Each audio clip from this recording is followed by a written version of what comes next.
Bien le bonjour parmi vous, auditeurs, auditrices. J'aimerais vous faire la lecture d'un ouvrage s'intitulant Dieu et moi d'Edward Heppenstall.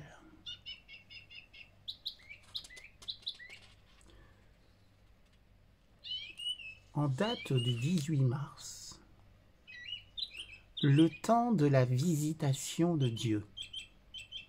Que n'as-tu toi aussi connu en ce jour-là ce qui procure la paix?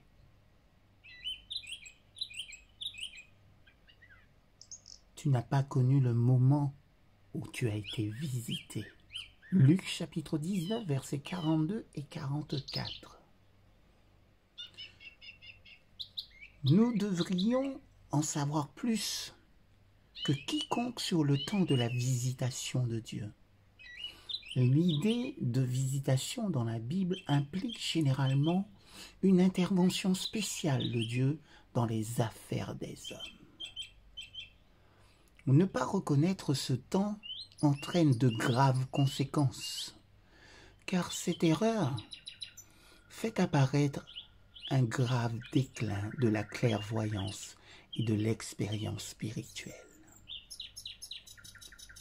C'est à l'occasion de sa visite à Jérusalem, après la résurrection de Lazare, que Jésus fit cette déclaration. La population de Béthanie formait une procession triomphale et chantait les louanges du Christ.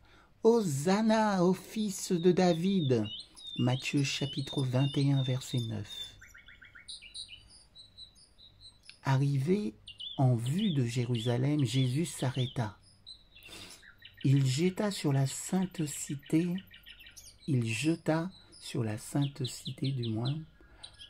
un long regard.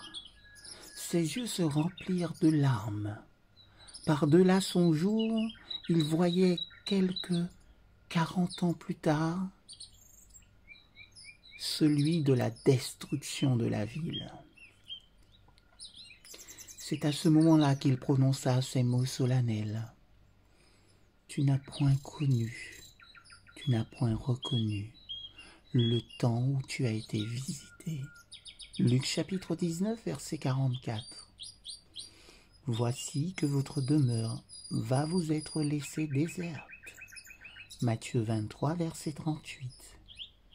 Posons-nous la question, posons-la à nos familles, à propos de nos lieux de travail, de nos plaisirs, de nos allées et venues. Savons-nous mieux discerner les temps que les Juifs d'alors? Ce serait une chose extraordinaire que nous soyons maintenant incapables de reconnaître une fois encore le temps du jugement du Christ et de sa visite au monde.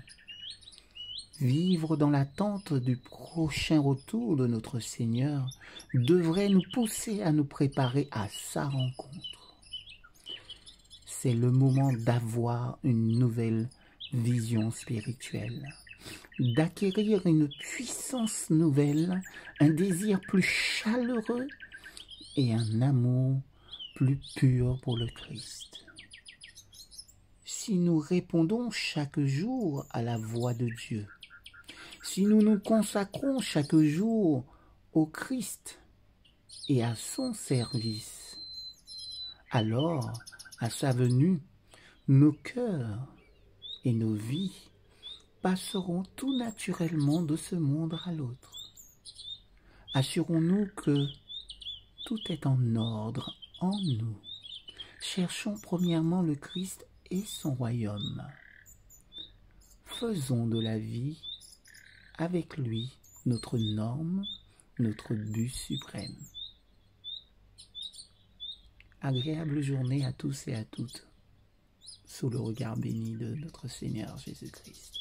Amen.